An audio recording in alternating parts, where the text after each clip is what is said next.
They rode out of White Harbor in the pre-dawn hush, cloaks drawn tight against the chill. In the east, the faintest glow of gray light heralded another cold morning. A hush had fallen over the cobbled lanes as the small party departed through a postern gate in the city walls, led by two of Lord Wyman Manderley's most discreet men. They left behind the towering white walls, the harbor's brine-scented air, and the ghost of Roose Bolton's recent presence. Ahead stretched a wide ribbon of road bending north, toward the distant wall and all that waited beyond. Jon Stark, still getting used to the name, guided his mare beside Arya's smaller horse. The hound rode a short distance behind them, glancing over his shoulder warily, while the Manderley guards took the lead. The early hours were for stealth. No banners flapped in the wind, no trumpets declared their departure. They were a secret mission, ghosting through the realm to seek out Stannis Baratheon at Castle Black. Fresh fallen snow crunched beneath the horses' hooves as they passed the last outlying fisher huts, the residents still abed or too cold to stir. The morning felt eerily silent. No gulls screeching, no city bustle. For a time, no one spoke. Then Arya let out a low breath, her gaze on the road ahead. "I'm glad to be out," she said. "Hiding in cellars whenever Bolton men showed their faces, I felt like a mouse cowering in the walls." Jon nodded. Her frustration was all too understandable. "I know," he said gently, "but being a mouse for a while was better than winding up in a cage." Arya snorted, though a hint of a smile twitched her lips. Her breath plumed in the frosty air. She wore a thicker cloak now, courtesy of Lord Manderley, and new boots lined with fur. "At least Manderley gave us good gear for winter." A wry glance at Jon's battered shoulders. "Are you all right?" The wound. He flexed his left shoulder under his cloak, wincing a little. The arrow wound from the Red Wedding had improved, thanks to the maesters in White Harbor, but it still twinged on cold mornings. "I'll manage," he assured her. "It's healing as well as it can." Behind them, Sandor Clegane gave a rough cough and spat into the snow. "Told you I'm not fond of traveling with a half-cripple. But if it's the only way to keep the girl alive..." Arya bristled. "I've saved myself well enough, dog." The hound curled his lip. "Sure, pup, sure." Jon shot Arya a warning look, hoping to forestall another argument. They had bigger worries than trading insults. He flicked his gaze ahead, to the Manderley men who led them. The pair were both in their middle years, one thick-set and bearded, the other tall and wiry. They had given only first names, Wex and Morin, for secrecy's sake. They wore plain boiled leather rather than fine sigils, and their cloaks bore no house colors, only a mottled gray to blend into the countryside. On they rode, with dawn brightening behind them. The land around White Harbor was an expanse of rolling fields and small forests, mostly calm, though the scars of war appeared here and there. A few burned-out farms, a deserted hamlet. Crows perched on roof beams. Occasionally, a bundle in the snow suggested the remains of a long-dead traveler or broken man. Jon tried not to dwell on such sights, but it was impossible to ignore the devastation that the North had suffered under the combined chaos of the War of the Five Kings. They made good time, pausing only briefly to water the horses at a half-frozen stream. Wex and Morin knew the roads well. They avoided the main highway where possible, sticking to lesser-used routes. The fewer eyes on them, the better. By midday, the sky hung low and iron gray, threatening more snow. "Better find shelter by dusk," Wex muttered to Morin. "Looks like a squall brewing." Morin grunted. Maybe at that old watchtower near Fox Glen." Then, to Jon, he said, "We'll keep you on safe paths, my lord. Lord Manderley's orders." "Thank you," Jon said quietly, "and please call me Jon. I'm no lord yet." The bearded man dipped his head. "As you say, Jon." They pressed on. The air grew sharper with each hour, wind scraping across the fields. Arya hunched in her saddle, face reddened by the cold. Jon knew she was used to harsh northern weather, but it had been some time since she'd endured a winter's approach this far north. The hound seemed impervious to discomfort, only scowling whenever they had to slow for the horse's sake. By late afternoon, flakes of snow spiraled down from the leaden sky, Wex pointed out a faint shape on a ridge ahead. A small, ancient tower, half collapsed, ringed by a low wall of loose stones. "We'll shelter there," he said. "It's a ruin, but it'll keep out the worst of the wind." They reached it just before dark. The tower's roof had caved in centuries ago, leaving only a shell of weather-beaten stone. The outer wall still stood in places, enough to block the wind. They led the horses into the lee, rubbed them down, and staked them. Then they gathered fallen branches from a nearby copse for a fire. The swirling snow and bitter wind made the task tedious, but eventually they coaxed a small blaze to life in the tower's base, where the broken walls offered some shelter. Huddling close, they shared salted fish, hard bread, and dried berries from White Harbor. Arya placed her hands by the flames, casting glances at the hound across the circle. He sat with his back to the half-broken wall, scowl firmly in place. Wex and Morin kept quiet, content to eat in silence. At length, Jon asked, "How far to the King's Road from here?" Morin did a quick mental calculation. 2 days' ride, if the snow doesn't bog us down. Then north through the Gift, and you'll reach the wall in another. Call it a week or more, depending on storms. The hound grunted. "A charming ride in the dead of winter. Perfect." Arya shot him a glare. "You could run off any time you want." He shrugged. "Maybe I'm waiting to see if your brother has gold in some hidden stash. I might collect it when you're done overthrowing the Boltons." Jon shook his head. "No gold, just the north to reclaim." He paused, meeting the hound's gaze. "But if that's not enough reason for you, there's the chance to kill some Boltons along the way." A dark little smile tugged at the corners of Sandor's mouth. "Now that might keep me around." They settled down to rest, taking turns on watch. Snow piled along the edges of the ruined tower, hissing against the embers. Jon found himself thinking of the last time he'd slept beneath anything resembling a roof. White Harbor, where the presence of Bolton men had forced him into hiding. Before that, Greywater Watch, and even earlier, the horrors of the Red Wedding. So much had happened. He still felt the weight of grief for Robb, for Catelyn, for all the Northmen lost. When his watch came, he stood at the tower's crumbling doorway, cloak wrapped tight, scanning the white-blanketed world. Dark lumps of rocks and skeletal trees protruded from the snow. Wind howled softly. Jon's mind returned to the memory of Howland Reed's revelation, the possibility that he was Lyanna Stark's son, fathered by Rhaegar Targaryen. Even thinking about it felt unreal. He clung to the name Stark, to the life he'd led, yet a part of him wondered if that other lineage would matter one day. He heard a soft crunch of footsteps. Glancing back, he saw Arya approaching. "Couldn't sleep?" he asked quietly. She shook her head. "No, I keep dreaming about them. Mother, Robb, sometimes Sansa." Her voice was hushed, resonating with sadness. "And I see the phrase, leering." Jon laid a hand gently on her shoulder. "I know," he said. "I have nightmares too." Arya's eyes gleamed with anger barely contained. "I want them all dead. Walder Frey, Roose Bolton, that bastard Ramsay. They took everything." Jon sighed. He did not deny her fury. "Someday," he said softly, "we'll make it right, but we need to be patient, gather our strength." Arya's lips twisted. She nodded, looking away, tears threatening. "I'm tired of being patient."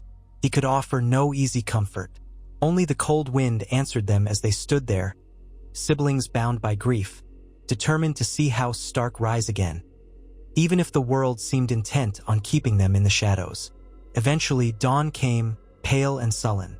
They shook off the snow, saddled the horses, and continued onward. The road snaked through gently rising terrain, dotted with lonely farms. The sky cleared somewhat, revealing a dull winter sun. Now and then, they spotted columns of smoke in the distance, perhaps small settlements or campfires of travelers. The Manderley men led them carefully, avoiding any places known to host Bolton patrols. 2 days later, they gained the King's Road proper, a wide tract of packed earth that cut through the north, linking White Harbor all the way to Castle Black. The well-known route meant more traffic and more risk of encountering enemies. Wex and Morin took their leave near the crossroads, returning south with parting words of luck.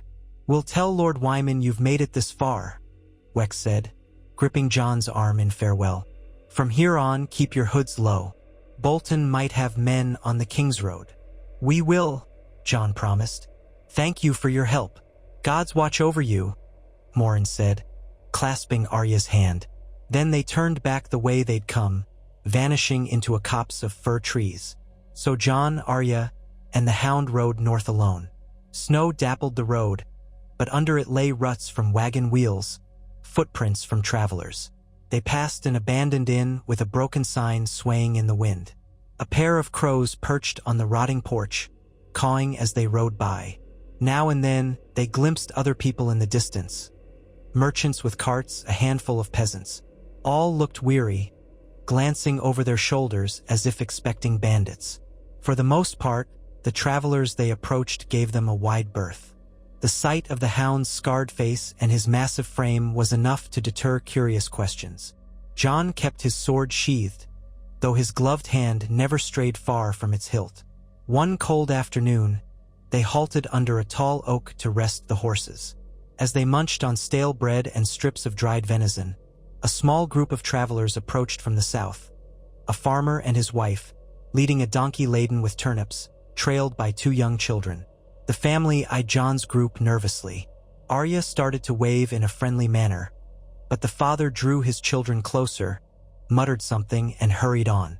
"We're as welcome as the plague," the Hound said drily. "They've probably seen too many outlaws," Jon answered. "Small wonder they fear us." Arya finished chewing and wiped her mouth. "Too many outlaws, not enough knights.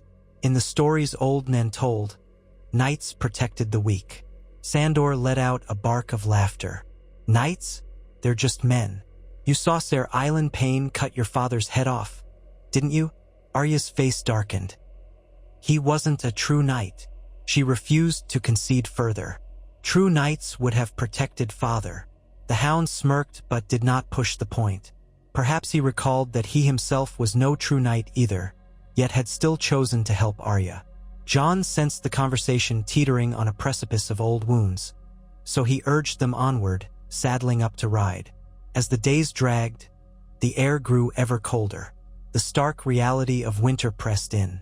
At night, they had to gather double the firewood, bundling in fur blankets. Arya's cheeks stayed chapped, her eyes burning with determination. The Hound complained less about the cold than about the monotony. Jon found his own body adjusting to the bite in the wind, though his healing shoulder often stiffened in the chill. They saw fewer travelers now, only the occasional band trudging south, perhaps fleeing the deep winter that always hit the far north hardest. One dusk, they encountered a grizzled forester who warned them that a pack of wolves roamed the area, large and bold. He spoke in hushed tones of a monstrous she-wolf leading them. Arya's eyes flashed with interest. She asked if the wolf was gray or brown, but the forester only knew rumors. "Some say it's as big as a horse," he muttered. "I keep me and mine close to the fire at night, that's for sure." Jon thanked him, though inside he felt a pang. Could it be Nymeria, Arya's lost direwolf? The thought flickered. Arya's expression told him she wondered the same. That night, as they camped, she stared into the darkness, perhaps hoping to hear a distant howl. But the night remained silent save for the wind. Eventually, the road climbed into hillier terrain, and patches of pine forest thickened on either side. Beyond a certain ridge, they spotted a distant fortress perched on high ground, battered by wind and snow. The banner above the gate fluttered darkly in the gloom, a pale shape on a gray field, though they could not make it out from so far away. "Which seat is that?" Arya asked quietly. Jon reached into memory. Could be an Umber holdfast or a small castle sworn to the Boltons. Hard to say from here. He peered at the shape but decided it was safer to give it a wide berth. They pressed on, leaving the castle in the distance. At times, Arya practiced with her short sword behind the trees whenever they halted for a brief rest, jabbing at imaginary foes. The Hound occasionally sneered, but once or twice Jon saw him offering curt advice on footwork or timing. Despite their prickly relationship, there was a strange mutual respect in how they moved. The Hound was a killer seasoned by war. Arya, though still a girl of perhaps 13 name days, had a fierce spirit that belied her size. Sometimes, Jon joined Arya in practice with a wooden branch standing in for a sparring sword. His left shoulder still complained, so he favored his right. Arya was quick, darting in and out. She managed to smack his thigh with a triumphant yelp. Jon grinned, stepping back. "You're faster every day." Arya shrugged, though pride brightened her eyes. "I can't be bigger than them, so I have to be quicker." The Hound, watching from the side, gave a curt nod. "Keep your balance, girl. Don't overextend on the thrust. That's how you lose your footing." He paused. "Not bad, though." The grudging approval made Arya's lips quirk. She lowered her stick, panting in the cold air. Jon wiped sweat from his brow, ignoring the ache in his arm. Training provided a semblance of normalcy, a reminder of days at Winterfell's courtyard, sparring with Robb under the watchful eye of Ser Roderick Castle. But that life was gone, a memory shining painfully bright against the grim present. Still they traveled north. The land rose in gentle ridges, gradually leveling out into the wide, sparse flats near the last river. They forded the water at a shallower crossing, the horses struggling against the icy current. Once across, the King's Road turned more directly toward Castle Black. Word had traveled that Stannis Baratheon had marched that way, seeking support or recognition from the northern houses. Jon wondered if the rumors were true, or if Stannis had moved on. If Stannis was still at the Wall, would he welcome an alliance with a self-declared Stark? "In truth, we need him more than he needs us," Jon told Arya one evening as they made camp in a stand of pines. "He has an army, or at least a fraction of one, left after Blackwater Bay. We have only ourselves and the promise of Manderly's men, plus House Reed if they can send forces. Maybe some mountain clans. It's not enough to storm Winterfell or the Dreadfort." Arya frowned, sitting across the fire from him. "But you said the North was stirring." "It is," Jon affirmed, "but quietly. People are afraid. The Boltons and Freys have proven they'll resort to anything. So we need a strong ally, someone with enough power to challenge the Lannisters' hold." Arya picked at the bark of a fallen log. "What if Stannis demands we bend the knee? Robb was king in the North. We swore never to kneel again." Jon's gaze flicked to the flames dancing. "That's a question for later, maybe. Our father was no friend to Targaryens, but the realm is changed. If Stannis wants the Iron Throne, let him have it if it ends Lannister rule. We only need the North free of Bolton, or at least recognized under Stark dominion again." He paused, feeling the swirl of conflict in his gut. "All the same, we'll have to be careful with Stannis. He's known for rigid honor, but also for unyielding ambition." Arya nodded, lips pressed thin. "I just want to see the Boltons burn. I don't care about kings or thrones anymore." Sandor Clegane, half dozing against a trunk, let out a soft grunt of agreement. "Burn them all," he muttered. Jon fell silent. The notion of kneeling to any southern king felt bitter, but he recalled what Manderly had said. Sometimes you must make alliances for the greater good, no matter how distasteful.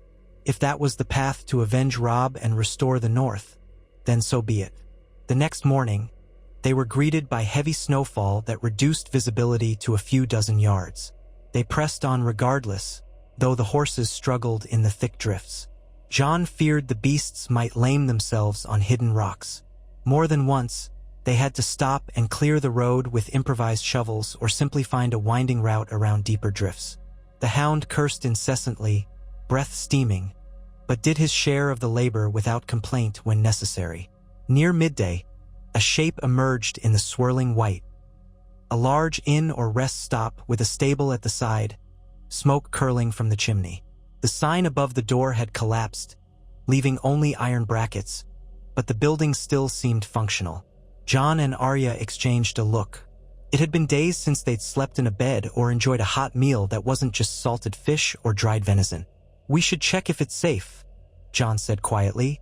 scanning for signs of Bolton men or anything amiss. Arya nodded, pulling down her hood to conceal more of her face. Let's be quick. If it's full of suspicious folk, we ride on. The hound shrugged. Suit yourselves. We can freeze out here if you prefer. But I'd rather have a roof. They approached warily. The stable doors were open, revealing one old man inside, hunched against the cold. He gaped at them, then hurried out to greet them, peering at the horses. Welcome, my lords or sirs or well-travelers. We've got space in the stable if you can pay. Jon offered a short nod, handing over a few copper coins. We'll be inside.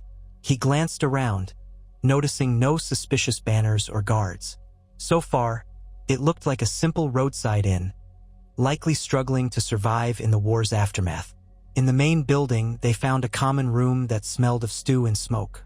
A handful of travelers sat scattered at tables. A grizzled man in patched armor dozed by the hearth. A woman with a baby rested near the far wall, sipping from a wooden cup. The innkeeper, a round-bellied fellow with a missing ear, bustled over. Hot stew if you've coin, he said, eyeing their cloaks. We got beer too. Jon set a couple silver stags on the table. Stew for 3, and some bread if you have it. The innkeeper muttered, sweeping up the coins. Sit where you like. They chose a corner table near the hearth. Jon took a seat facing the room, wanting to keep an eye on everyone. Arya sat beside him, while the hound took the chair with its back to the wall. A hush fell around them, a few of the travelers giving sidelong glances but no one rising to challenge them. The smell of the stew teased Jon's nostrils, making his stomach growl. The relentless cold and meager rations had left them all half-starved. When the innkeeper returned with steaming bowls, they dug in quickly. Arya sighed with pleasure at the taste of something warm and real. Even the hound paused to relish it. Jon found himself thinking how simple comforts had grown rare. The stew was watery, but the chunks of turnip and bits of salt pork were a feast in these circumstances. A short while later, as they were finishing their meal, the inn door banged open.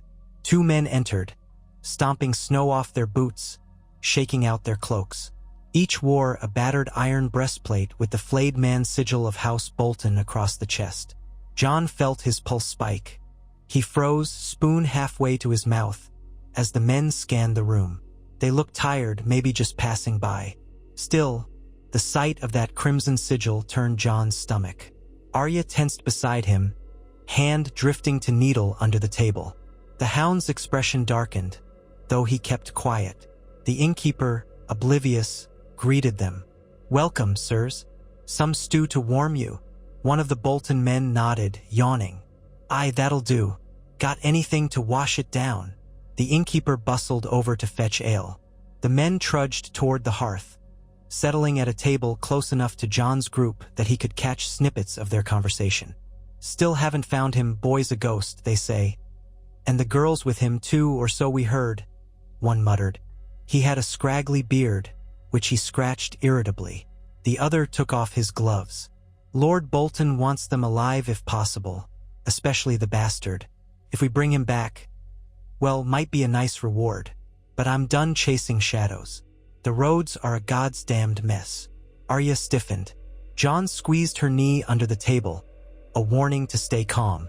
If these men realized who they were sitting near, a fight would erupt. The hound's lips curled in silent contempt. They ate their stew without further commentary, complaining about the cold, about the cost of supplies, about how the bastard of Bolton was rumored to have dogs that tear the flesh from living men. Jon forced himself to appear uninterested, though his stomach churned. He noticed Arya's jaw clench at the mention of Ramsay's cruelty. Finally, the men paid for a shared room and headed upstairs, yawning. Once they vanished from sight, Jon let out a breath he hadn't realized he was holding. Arya bit her lip. We could kill them, she whispered, leaning close to Jon's ear. They're Bolton soldiers. They deserve it. Jon's mouth tightened. Maybe so, but if they don't return, others will come looking.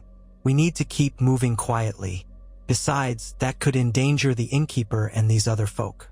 Let's not do it unless we must. Arya looked vexed, but she gave a reluctant nod, drumming her fingers on the table. The hound glanced between them. "I'd kill them if you asked," he said in a low voice. "But maybe you're right. Better to slip away in the night." They agreed on that course. Soon enough, they quietly asked the innkeeper for a small private room, less likely to be disturbed. Jon parted with another silver stag. The innkeeper led them to a cramped space with 2 straw pallets on the floor, one small window letting in a draft. Better than sleeping in the snow. Crammed together, Jon and Arya took one pallet, the hound the other. The air smelled of damp straw, but it was warmer than outside. Jon set his sword within easy reach, pressing his ear to the door. Through the thick wood, he heard faint laughter from the common room. The Bolton men had presumably gone upstairs, out of earshot. They had to be gone by dawn, or risk crossing paths with them again. In that cramped darkness, Arya whispered, "Someday I'll kill them, all the Boltons." Jon pressed a hand to her shoulder in silent understanding. Vengeance would come, but not yet. They couldn't risk open battle with no allies around. Not while they were so close to the wall and a potential alliance with Stannis. By first light, they rose quietly, slipping from the inn while the stable hand still rubbed sleep from his eyes. The Bolton men were nowhere in sight. Outside, the morning was cold and gray, with patches of drifted snow. They saddled up and rode on, hearts racing with close-call adrenaline.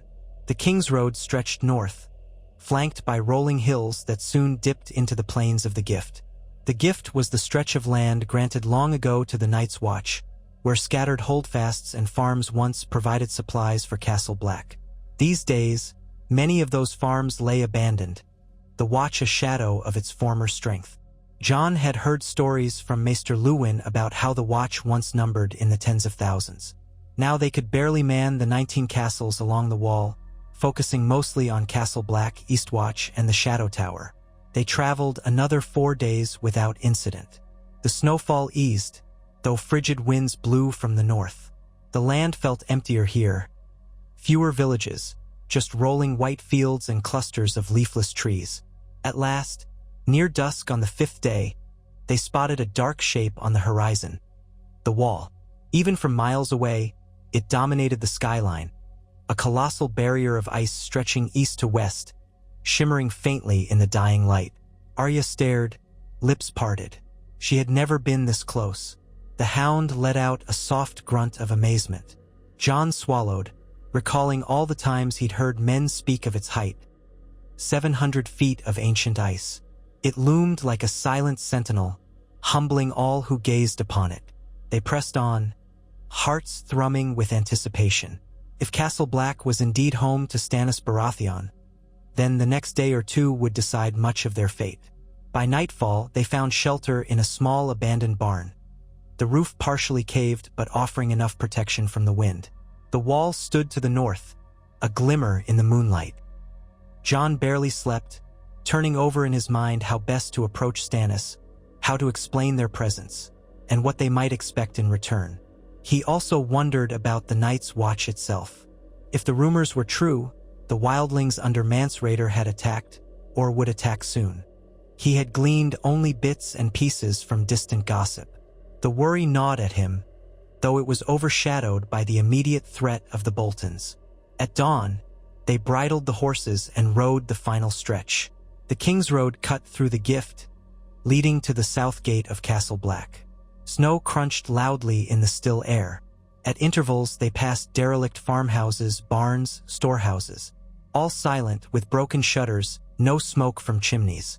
The wind moaned across the open fields.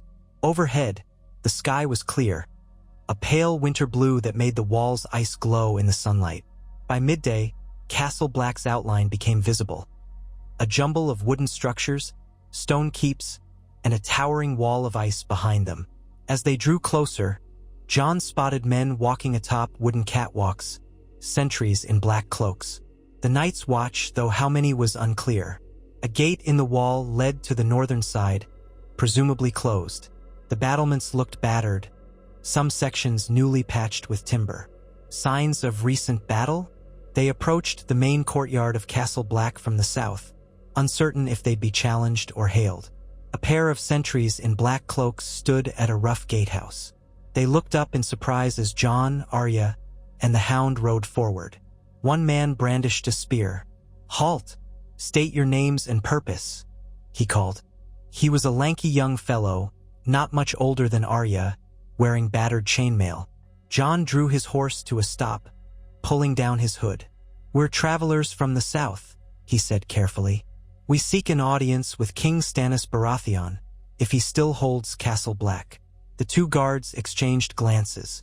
The older guard, a barrel-chested man with a patchy beard, barked, "What do you want with the king?"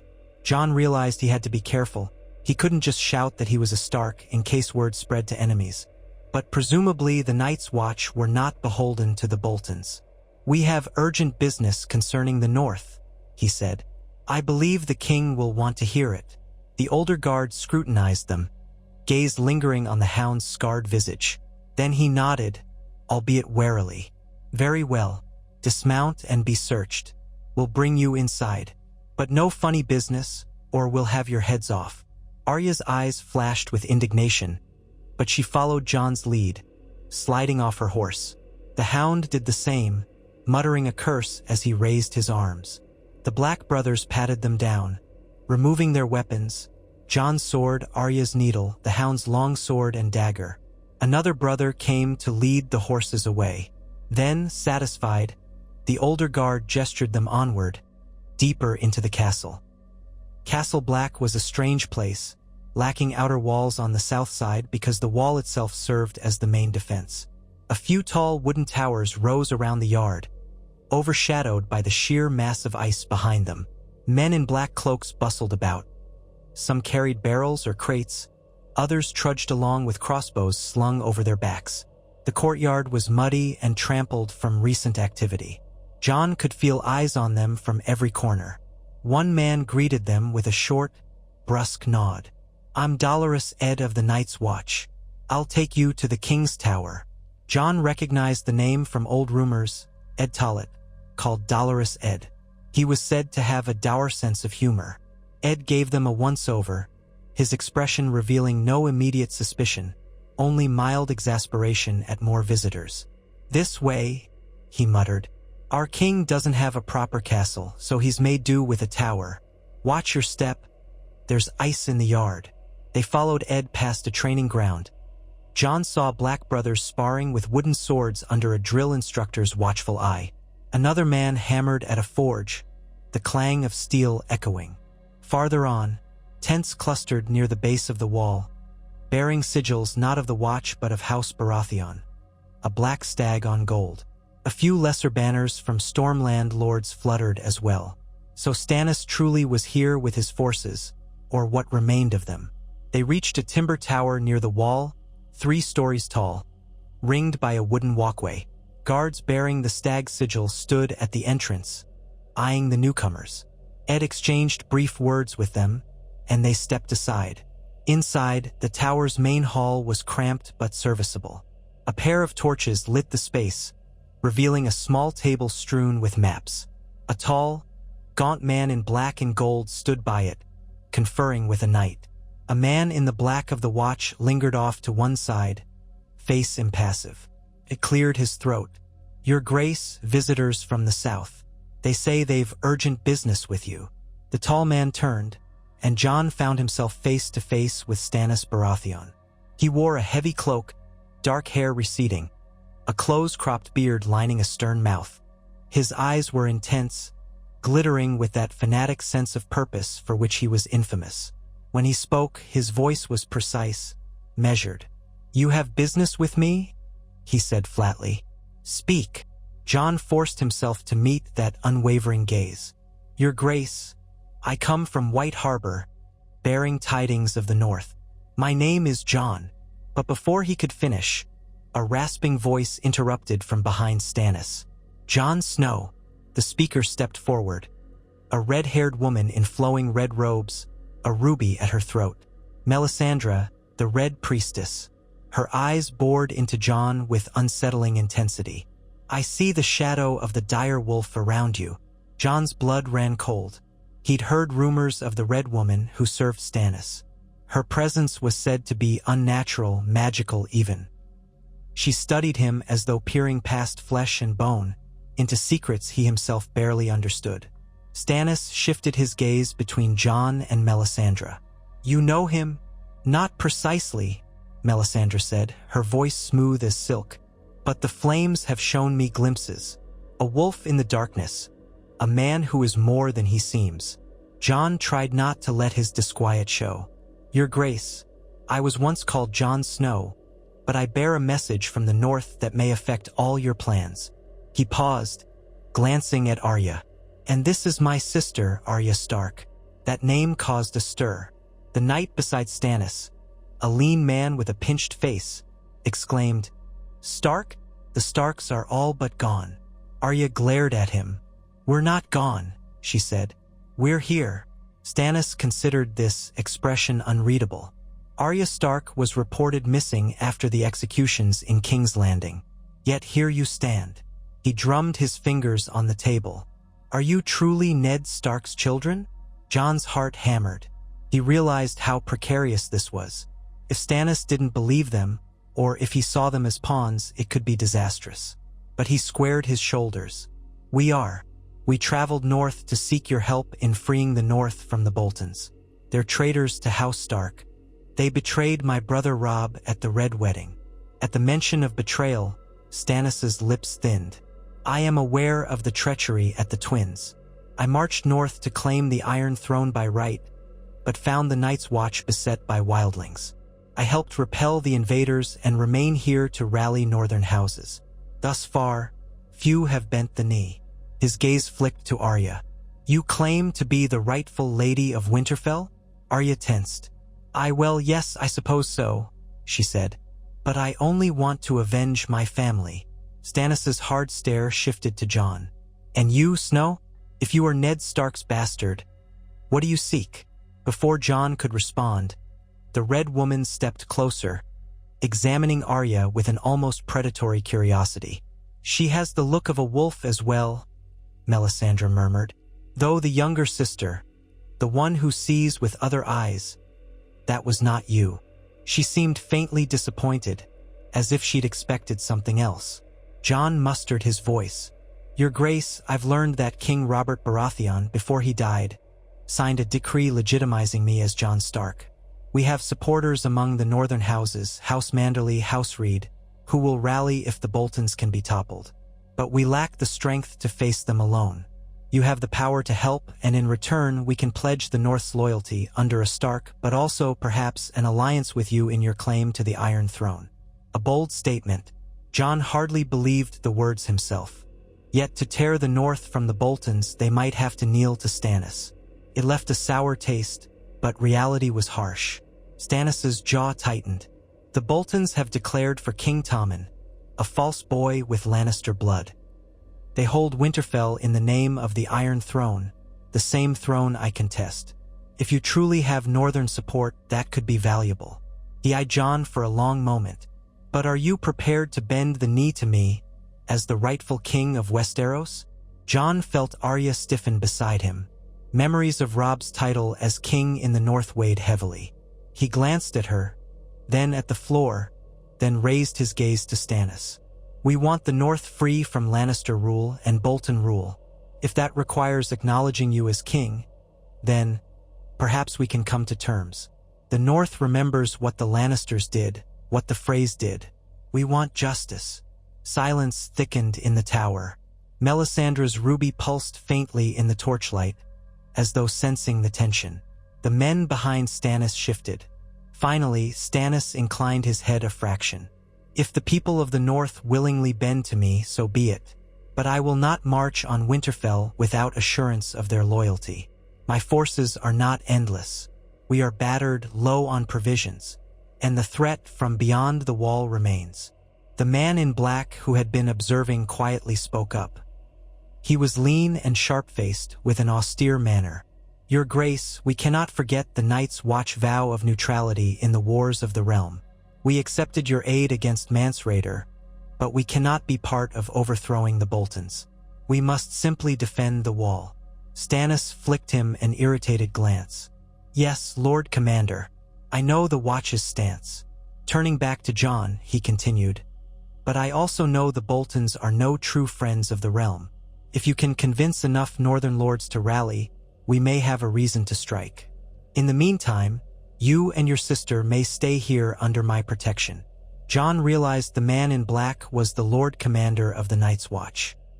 He seemed younger than Jon expected, wearing no sigils, only the black cloak. The name escaped him for a moment. Then he remembered rumors that after Jeor Mormont's death, the Watch had elected a new Lord Commander. Could it be Ser Alliser Thorne? Or someone else? Arya broke the silence. "Thank you, Your Grace," she said, though her tone was stiff. She had no love for Southern kings, but recognized the necessity. Stannis folded his arms. "For now, rest. We'll speak again on the morrow. I'll have Ser Axel Florent arrange quarters for you."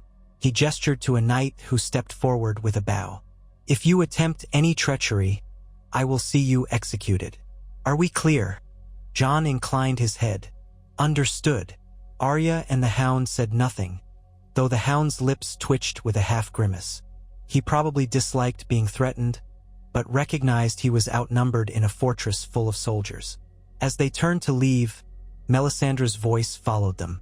"Jon Snow, Jon Stark, we must speak soon. The Lord of Light has plans for you."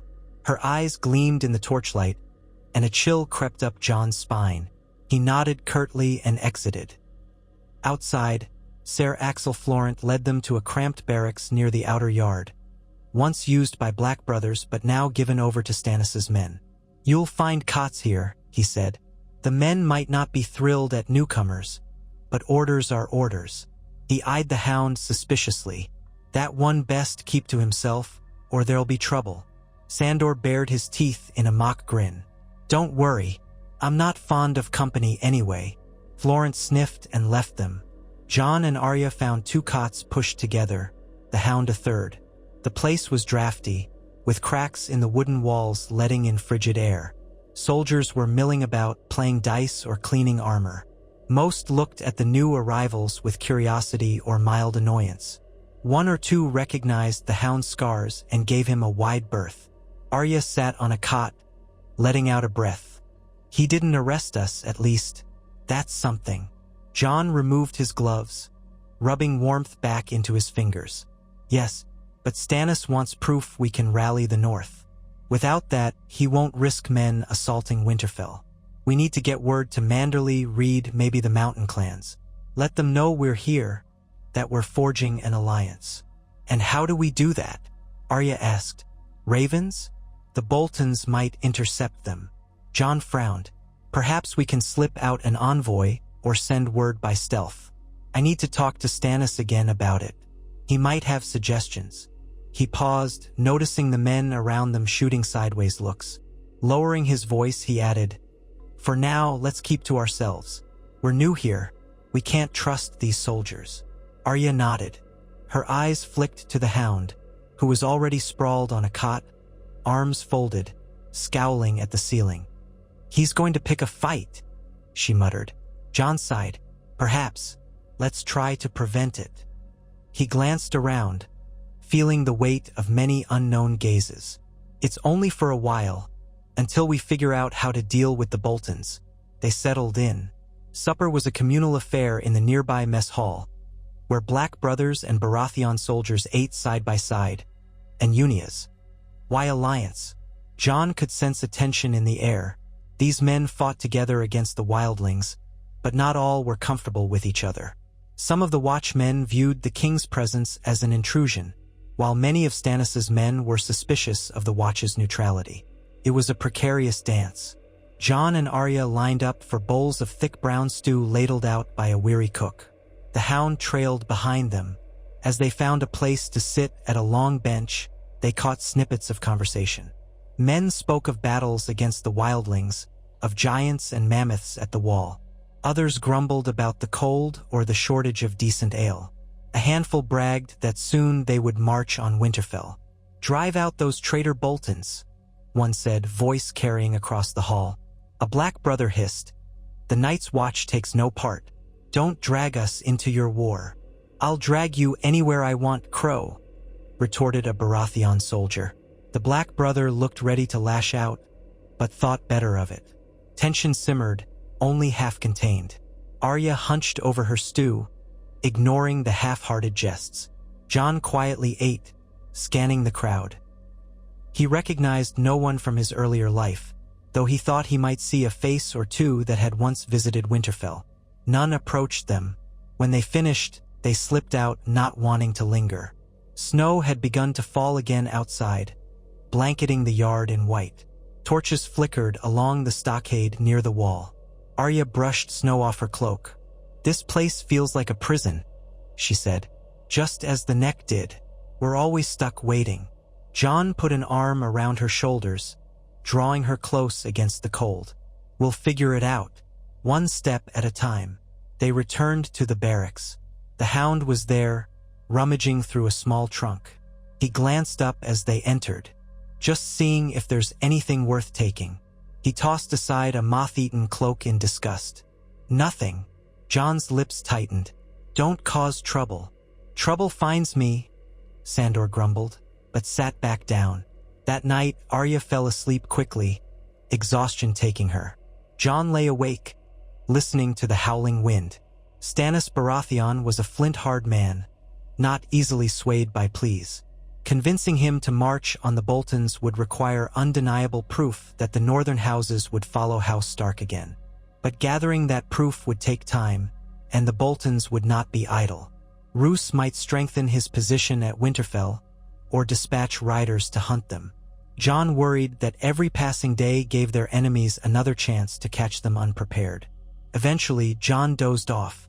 In his dreams, he saw Winterfell covered in snow, the gates broken, the courtyard silent. Then a dragon's roar shattered the quiet, flames licking across the towers. He glimpsed a pale figure in swirling mist, speaking his name. Was it his father or Rhaegar Targaryen? The dream blurred, images swirling until he bolted awake with a gasp. He found the barracks dark, men snoring. The coals in the brazier glowed faintly. Sweat clung to Jon's brow despite the cold.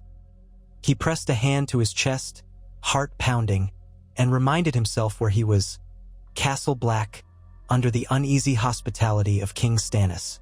Morning arrived with more snow, drifting against the buildings. Jon discovered that a summons had come from Stannis, requesting or demanding his presence in the king's tower. Arya was not mentioned, so she chose to remain behind, practicing with her sword outside in the yard. The Hound loitered near her, presumably to ward off any bullies. Jon strapped on his sword belt and followed the messenger. In the tower's cramped hall, Stannis stood with several of his knights, including a forbidding man with a thick beard who must be Lord Sigorn of Then, if the rumors of wildling alliances were true, and another knight in Baratheon colors.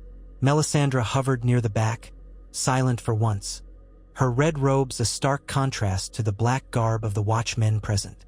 The Lord Commander was also in attendance, arms crossed. Stannis cut to the chase.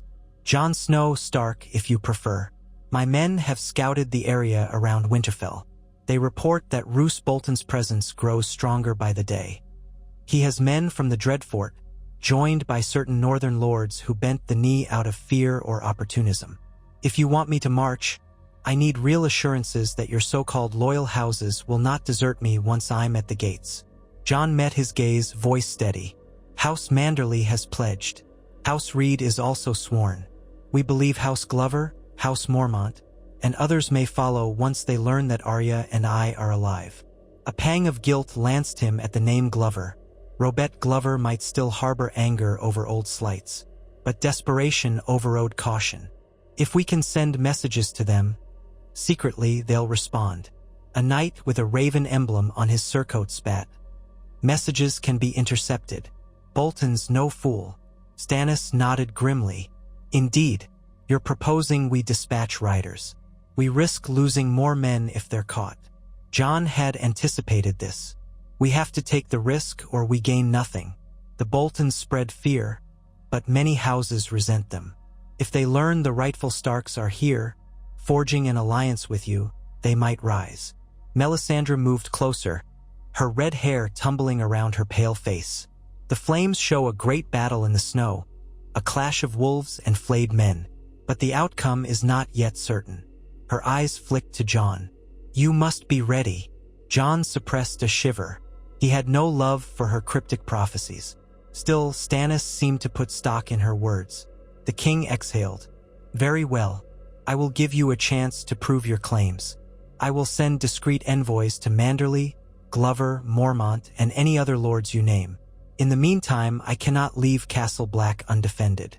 The wildlings remain a threat if Mance Raider's remnants regroup. The Night's Watch can't fight a war for me, but they can hold the wall." The Lord Commander interjected. "My vows prevent any direct involvement, but we will do our duty to guard the realm against northern threats, whether wildlings or White Walkers." Stannis frowned. "White Walkers. Fairy tales, some say, but we shall see." He turned back to Jon. "If your northern lords confirm their loyalty, if they gather forces, then I will consider leading my army south to take Winterfell. Let it be known that all who resist the rightful king's justice shall be dealt with accordingly." Jon inclined his head, relief mingling with tension. This was the best they could hope for. Stannis was willing to try. "Thank you, Your Grace." Stannis waved a hand. "Go. Provide the names and details to my scribe. We'll draft messages at once." Then, as Jon turned to leave, the king added coldly, "If your northern lords do not rise, or if this proves a false hope, I will not waste men on a doomed venture. Remember that." Jon gave a short nod. "I understand." He left, heart pounding. Now it was a race against time. Could they muster enough lords to offset the Bolton advantage? Or would this alliance crumble, leaving them at the mercy of Roos's flayed men? In the yard, he found Arya practicing with her sword, the hound glowering nearby, scaring off any Baratheon soldiers who came too close. She paused when she saw Jon approach. "What did Stannis say?" Jon explained quickly. "We're sending envoys to the houses we trust. We'll see who pledges. If enough respond, Stannis might move." Arya's brow furrowed. "And if not?" Jon's stomach twisted. "Then we're on our own." She tightened her grip on Needle. "We won't let them win. I've come too far to stop now." Jon wished he shared her unwavering conviction, but for now he forced a smile. "Right, let's see this through." He drew a breath. "We need to name specific lords, their seats, how best to contact them without rousing suspicion. Lord Wyman can be approached openly, but for the others, we might need to rely on coded letters or trusted messengers." So they spent much of that day conferring with a Baratheon scribe, a short, balding man who took down details about each major northern house. Jon explained House Glover's seat at Deepwood Motte, beset by Ironborn, last he heard, House Mormont on Bear Island, House Serwyn near the ruins of Winterfell, House Hornwood, House Flint, and the mountain clans. Arya pitched in, recalling which families had visited Winterfell in her childhood. The scribe wrote swiftly, pausing now and again to clarify spellings or lineages. That night, Stannis invited them to a smaller war council in a cramped solar. There, a half-dozen knights and lords stood around a rough table bearing a map of the north. The Lord Commander of the Watch attended, as did Melisandre, whose presence set many on edge. Candles flickered, highlighting the lines on Stannis' stern face. "All is set," Stannis declared. "Ravens will fly with some messages, but the more sensitive ones we entrust to my men, who will ride under false banners. If the houses respond favorably, we may have a chance. If not, we wait for an opportunity to strike at Bolton when he's weakest." A tall, broad-shouldered knight with a golden mustache, Ser Rylene, apparently, asked, "What of the Lannisters? Will they send aid to Bolton?" Stannis' mouth twitched. "They have their own problems in King's Landing, but their hold remains firm. Tywin is dead." He paused, as if acknowledging an old foe's departure from the stage. "Cersei Lannister rules in Tommen's name. She may not have the resources to send a full host north. That is to our advantage." Jon's mind reeled with the news. Tywin dead. That might shift the balance of power. He recalled the cunning reputation of the old lion, undone at last. Could it be that the realm was fracturing still further? They discussed possible timelines, supply routes, the threat of winter storms.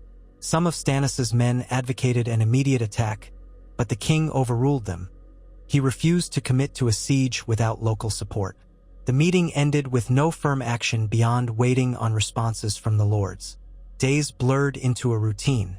Jon rose each morning, sparred with Arya in the yard, oversaw the writing of letters, listened for news. The Hound lurked or sometimes drank with Baratheon soldiers, occasionally brawling with one who insulted him. Stannis and his advisors waited impatiently. Melisandre watched Jon with an unnerving intensity whenever their paths crossed. In the gloom of a windy afternoon, Jon was startled when a black brother approached him in the courtyard, carrying a sealed letter. "This arrived by Raven from White Harbor," the man said, "addressed to Lord Jon Stark in the care of King Stannis." Jon's pulse jumped. He thanked the man and took the scroll, hurrying to a quieter corner. Breaking the seal, a crude stamping of Manderly's merman, he read quickly, "My Lord Stark, we have sent out discreet riders to houses Glover, Mormont, and others. Word of your presence at the wall has stirred fresh hope. Lord Glover struggles against Ironborn but promises to answer if the Boltons threaten. Lady Mormont, as ever, proclaims that the North knows no king but the king in the North, whose name is Stark. She asks proof of your survival but may join if convinced. Several lesser lords also show interest. Yet we must tread carefully, Bolton spies abound. I will do all in my power to rally them. Await further news, and know that White Harbor stands with you. Wyman Manderly." Jon exhaled, relief washing over him. There was progress. If Mormont was leaning their way, the mountain clans might follow.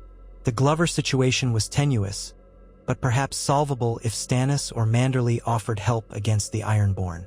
They had no firm commitments yet, but the tone was encouraging. He rushed to find Arya, who was practicing in the yard. She brightened at the news. "See, they remember," she said. Jon nodded, heart lifted. "Yes, but the Boltons won't sit idle. If they hear about our moves, they might strike first." "Then we strike harder," Arya growled. Jon ruffled her hair, mindful that she hated being treated like a child, but the gesture came from warmth. "Easy. We'll do it right this time. No rushing, no mistakes." He reported the letter to Stannis, who listened with guarded approval. "Better than silence, at least. Very well. We'll await more confirmations. If the houses unite, we'll have a real chance." Winter deepened. Snow piled in drifts against castle-black structures, and each day the sun's warmth waned a bit more. The nights grew brutally cold. If the war dragged into full winter, marching an army south would become nigh impossible. They needed results soon. In the meantime, the Watch contended with wildling refugees and rumors of unrest beyond the wall. The Lord Commander, whom Jon now realized was a man named Cotter Pike, promoted after conflict among the ranks, spent his time training new recruits and shoring up defenses. Stannis's men drilled daily, ignoring the biting wind, forging discipline for a potential march on Winterfell. Melisandre often came to watch these drills, standing on the ramparts with her robes billowing, that ruby around her neck glowing in stray flecks of sunlight. Sometimes Jon felt her gaze upon him. Once, she spoke to him in passing, murmuring, "There is a power in your blood, Jon Stark. When the time is right, you may need to embrace it." He asked her what she meant, but she only smiled enigmatically and walked away. It left him uneasy, reminded of the secret that might lurk in his parentage. Rhaegar Targaryen. Could Melisandre sense something? One morning, Arya burst into the barracks, excitement shining in her eyes. "Jon, come outside," she said. "There's a man with a raven sigil. He says there's news from House Blackwood, or maybe House. I don't know. Just hurry." Puzzled, Jon followed her. In the yard, a rider wearing black and red livery, though not exactly Targaryen red, it was a deep burgundy, sat astride a weary horse, speaking to a cluster of Baratheon men. Jon approached warily. The rider, seeing him, straightened, "Your Lord John Stark?" he asked, voice hoarse from travel. "I bear a message from Lady Barbary Dustin of Baratheon." John frowned. Barbary Dustin had been no friend to the Starks, harboring grudges from the old days. "What does Lady Dustin want with me?"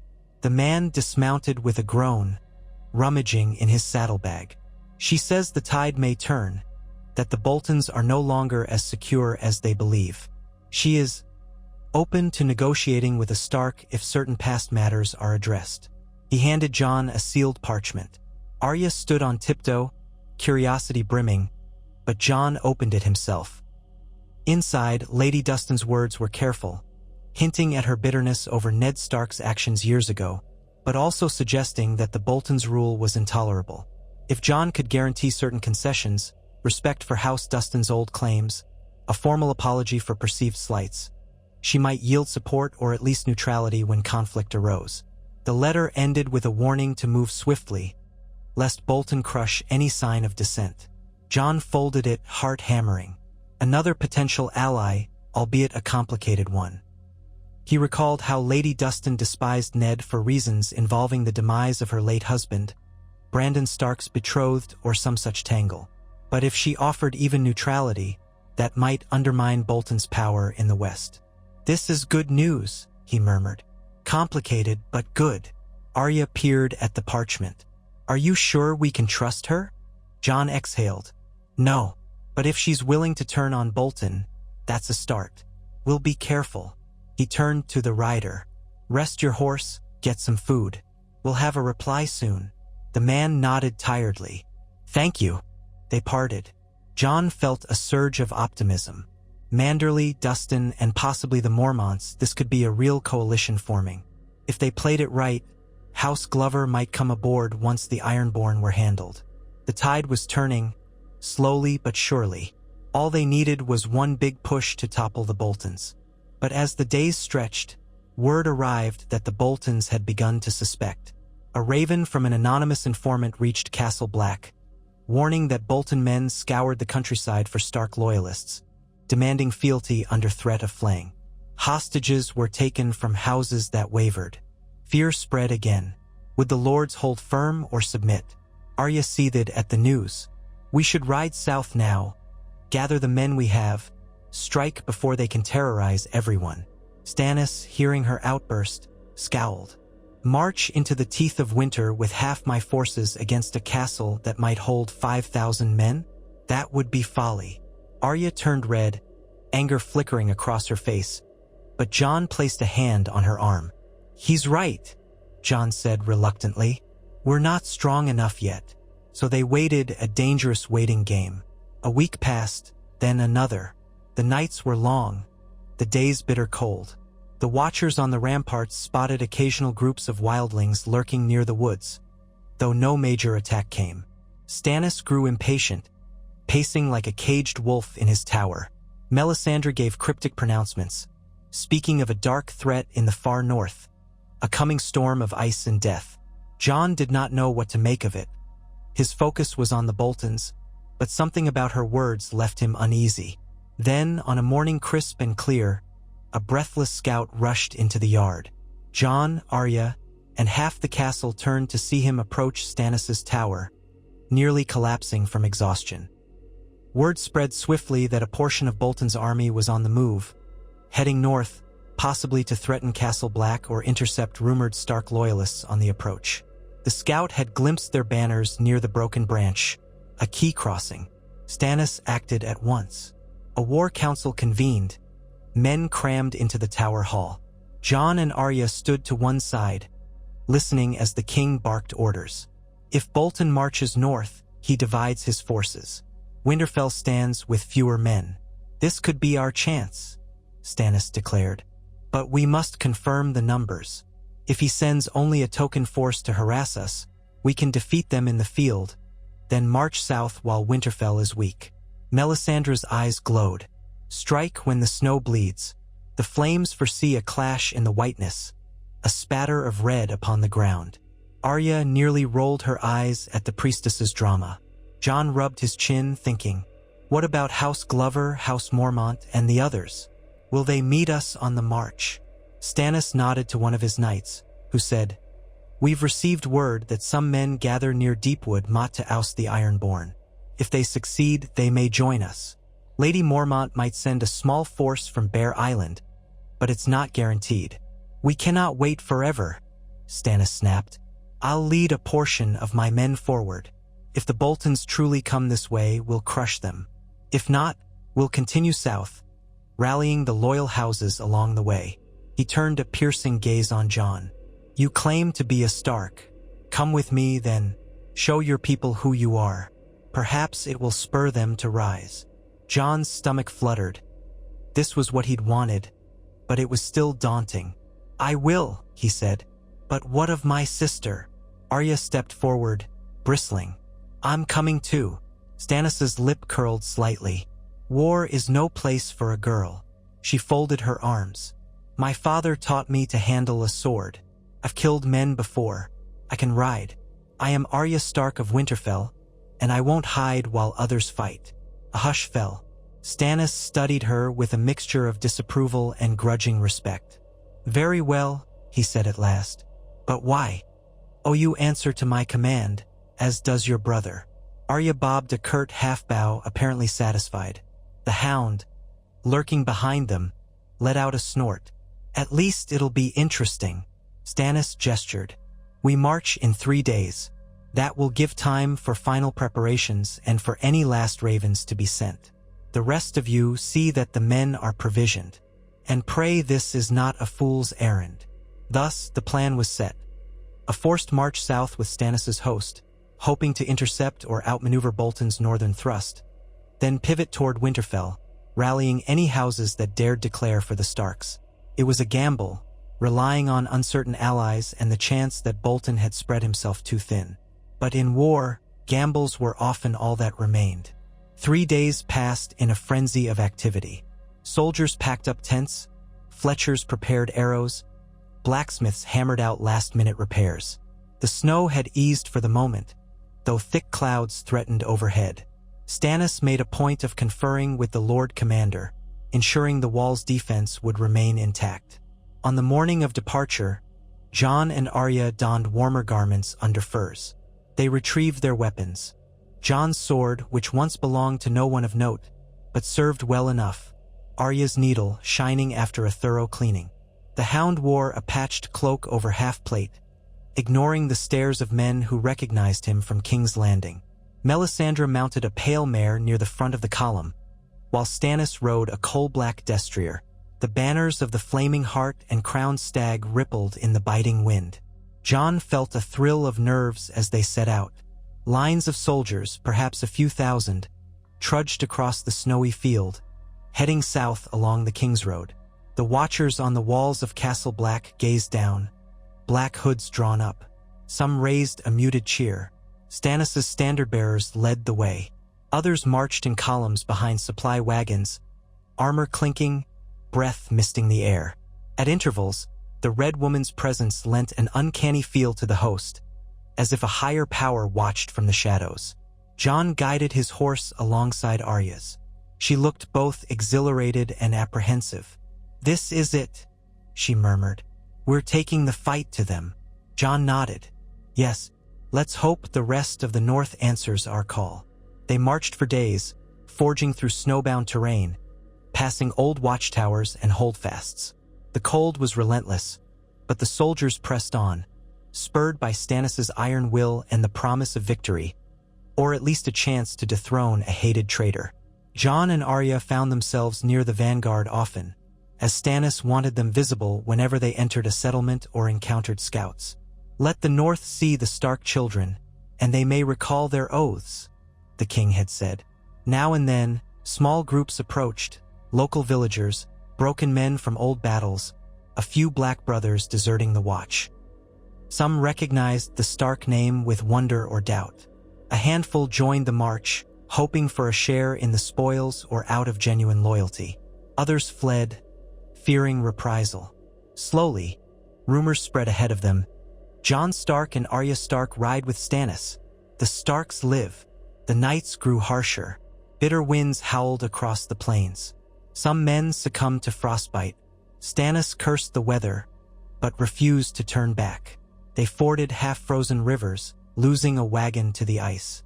Morale wavered, but every time they passed a farm or hamlet, some folks would kneel before the roving host, murmuring that the Boltons had taxed them mercilessly or threatened them with violence. This fueled the men's resolve. Finally, near a place called the Crofters' Village, scouts returned with urgent news. A Bolton force camped some leagues ahead, numbering perhaps 1,500 men. More might be behind them. Stannis called a war council in a makeshift pavilion, while snow drifted over the tents. Jon and Arya were present, as was Melisandre, who listened with rapt attention. "These Bolton men appear to be searching for signs of your approach," a scout said. "We found them near a half-frozen lake. They haven't seen us yet, but they're not far. We could ambush them at dawn." Stannis tapped the table, brow furrowed. "Our advantage is surprise. They expect to see us from a distance, likely. We can circle around, strike from the trees along the ridge." His knights agreed. They spent hours hashing out the plan. A flanking maneuver by cavalry while the main force pinned the Boltons from the front. Jon and Arya listened intently, hearts pounding. Here was their first chance to strike a blow against the men who had butchered Robb and Catelyn. The Hound grinned with savage glee at the mention of swords meeting flesh. Late that night, as the camp settled into tense anticipation, Jon found Arya by a small fire, sharpening needle. He crouched beside her, placing a hand on her shoulder. "Are you ready?" She paused, blade glinting. "I've waited for this since the Red Wedding," she said softly. "I want to see them pay." Jon nodded, expression tight. "We'll do what we must. Just stay close, watch each other's backs. War can be chaotic." Her gray eyes flicked up to his. "I'm not a child. I know chaos." Yet she squeezed his hand, the unspoken thanks evident. They parted to find rest, though neither truly slept. The wind outside rattled tent flaps, and men muttered in their dreams. Morning came gray and cold, with the snow falling lightly. Stannis' horns sounded, summoning the army to order. Jon strapped on his sword, heart thudding. He glanced at Arya, who tightened the straps on her bracers, face set. The Hound gave them a curt nod. They advanced in silence, skirting a wide ridge. The plan was for a portion of Stannis' cavalry to swing around, hidden by the terrain, while the main body approached along the road, luring the Boltons into a hasty formation. Melisandre rode with the king, a red swirl against the white land. Jon, Arya, and the Hound found themselves near the front ranks under the command of a knight named Ser Godry Faring, who assured them he had fought at the Blackwater, though with little success, Jon mentally noted. Soon, they spotted the enemy banners fluttering across a shallow valley, the crimson flayed man on pale pink. Even from a distance, it made Jon's blood boil. He saw men in leather and mail, some on horseback, others on foot. A cluster of tents indicated they'd made camp near a frozen stream. The terrain was open except for patchy stands of pine. Snow churned underfoot. Stannis gave the signal. Drums rumbled. The vanguard moved forward, black cloaks and gold stag banners side by side, picking up pace as they descended into the valley. The Boltons reacted quickly, forming ranks, horns blaring. A swirl of color and motion. Jon's heart pounded, adrenaline surging. He caught a glimpse of Arya to his left, her jaw clenched, needle in hand. The Hound held his long sword loosely, scanning for the first foe. Then, with a roar, the two forces collided. Steel rang on steel, men shouted, horses screamed. The front lines crashed, swords slashing. Jon found himself face to face with a Bolton man-at-arms who lunged, spear aimed at Jon's gut.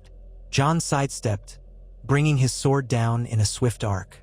The man tried to block, but Jon's blade bit through the spear shaft, then into his shoulder. Blood spattered the snow. The man fell, screaming. Arya darted past, quick and low, running a Bolton soldier through the thigh. She yanked needle free, eyes blazing. The soldier staggered, howling, and the Hound finished him with a brutal slash to the neck. They pressed on, the swirl of battle around them. Shouts rose on all sides. The Bolton line wavered, startled by the ferocity of Stannis' charge. Then more men poured in from the flanks, Stannis' cavalry swooping in with lances. Jon glimpsed a cluster of Bolton archers trying to knock arrows, only to be overrun by horsemen. Bodies littered the ground. The stench of blood mingled with the icy air. A fierce grin twisted the hound's face as he cut down another foe. "Seven hells, this is more like it," he growled. Jon tried to keep Arya in sight, slashing at a Bolton officer who raised a shield. Their swords clashed. Jon spun, ignoring the pain in his shoulder, driving the man back. The shriek of a horse behind him made him duck just in time to avoid a flailing hoof. Battle was a chaos of swirling bodies, and white snow turned red. Across the field, the flayed man banners reeled, the Bolton men in disarray. Some tried to rally around a mounted knight who bellowed orders. Stannis himself thundered closer, sword raised, Melisandre nowhere to be seen in the chaos. Their eyes locked for an instant, and Jon saw cold determination on the king's face. It seemed the Bolton forces were outnumbered or unprepared for the flank attack. They began to break.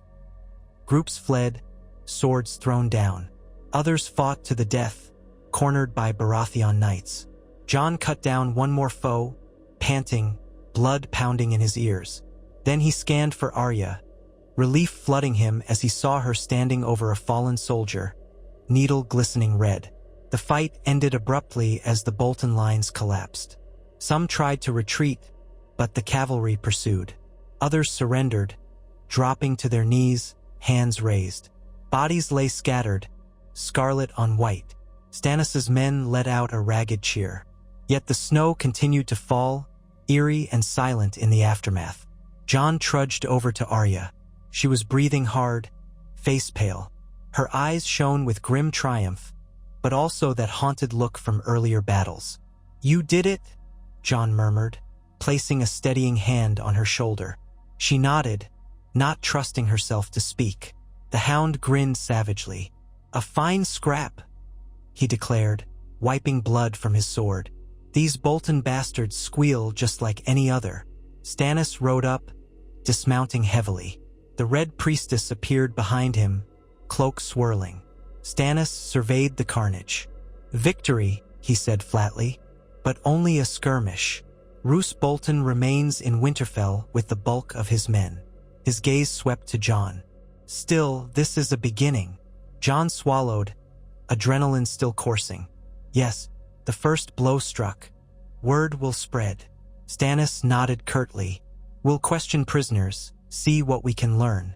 Then we press on, no time to waste." He beckoned to a cluster of knights. "Gather the wounded, secure the camp. Move before nightfall."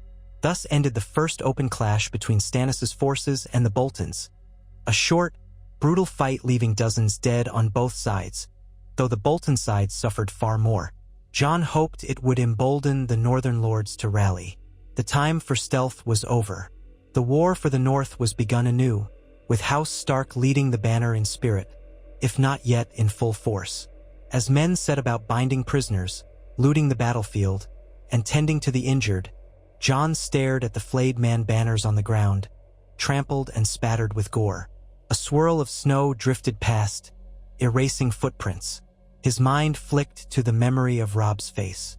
Perhaps this was the first step toward avenging him. Arya stood beside him, trembling slightly, though her grip on Needle was firm. "One step closer," she whispered, her breath misting. Jon pressed a hand to her arm, feeling both relief and sorrow. "One step closer," he agreed, looking up at the blank gray sky. A swirl of wind caught the edges of their cloaks. Far to the south, Winterfell waited, along with Roose and Ramsay Bolton, the betrayers who had set this all in motion. With Stannis' help, House Stark would come for them, and the North would remember.